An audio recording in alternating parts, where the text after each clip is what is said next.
Hello everyone, ये video class 9th के लिए स्पेशल होने वाली है। अगला पेपर जो है आपका वो इंग्लिश का है, ठीक है। और इंग्लिश से तो जनरली सबको डर लगता है, ठीक है। तो अब अगर हम बात करें, सबसे पहले एग्जाम की तैयारी करने से पहले हमें उसका पैटर्न पता होना चाहिए कि पेपर जो है वो किस तरह का आने वाला है, ठीक है।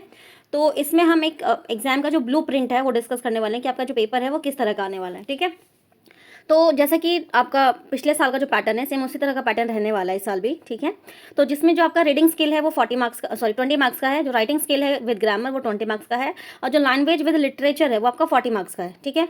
अब तो जो पहला पैसेज आएगा वो आपका 10 मार्क्स का होने वाला है, ठीक है। जो 400 से 450 वर्ड्स का होगा और ये लॉन्ग पैसेज होगा, ठीक है। इसके अलावा जो अगला पैसेज आएगा आपका वो भी 10 मार्क्स का ही होगा, लेकिन वो छोटा होगा, 200 से 250 वर्ड का होगा, जो केस स्टडी बेस्ड या फिर फैक्चुअल पैसेज होगा आपका। अब अगर इन दोनों पैसेज की हम बात करें तो दोनों ही पैसेज में आपका मल्टीपल चॉइस क्वेश्चन पूछे जाएंगे आपसे, ऑब्जेक्टिव टाइप जिसे हम बोलते हैं।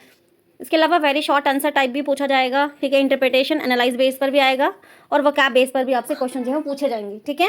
इसके अलावा अगर हम सेक्शन बी की बात करें तो ग्रामर पोर्शन नहीं पूरा ही आपका, ठीक है, जिसमें आपका determiner, tense, modals, verb, subject verb agreement और रिपोर्ट, ये सारी चीज़ें जो है आपके मतलब एमसीक्यू में ही बनेगा ये भी, ठीक है।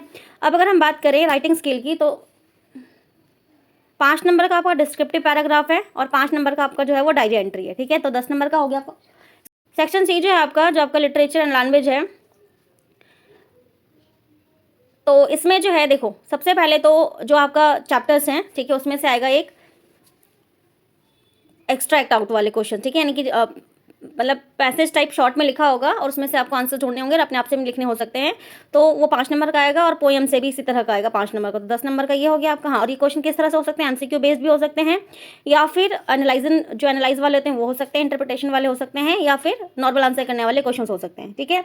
अब अगर हम बात करें क्वेश्चन आंसर की, जो आपके एग्जाम में आने वाले हैं, तो जो शॉर्ट मतलब 5 क्वेश्चन पूछे जाएंगे आपसे, जिसमें से 4 का आपको जवाब देना है, ठीक है।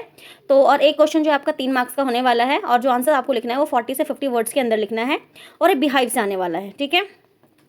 अगर हम मोमेंट की बात करें तो मोमेंट में से भी सिर्फ 3 क्वेश्चन आएंगे, 3 में से 2 के आपको जवाब देने हैं और एक क्वेश्चन 2 के जवाब देने और एक क्वेश्चन जो है आपका 3 मार्क्स का होने वाला है, ठीक है। अब अगर हम लॉन्ग क्वेश्चन की बात करें जो 6 मार्क्स का आपसे पूछा जाएगा, एक बिहाइव से आएगा आपका और एक क्वेश्चन मोमेंट से आएगा, दोनों से आएगा एक एक, ठीक है। और दोनों ही 6 नंबर का होगा आपका।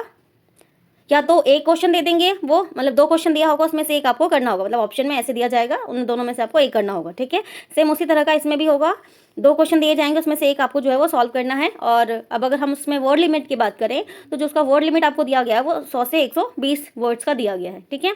तो इसी तरह का आपका मिड टर्म का पेपर रहने वाला है। इस पैटर्न के अकॉर्डिंग आप तैयार कीजिए और ज़रूर पास हो जाओगे, ठीक है। Thank you for watching.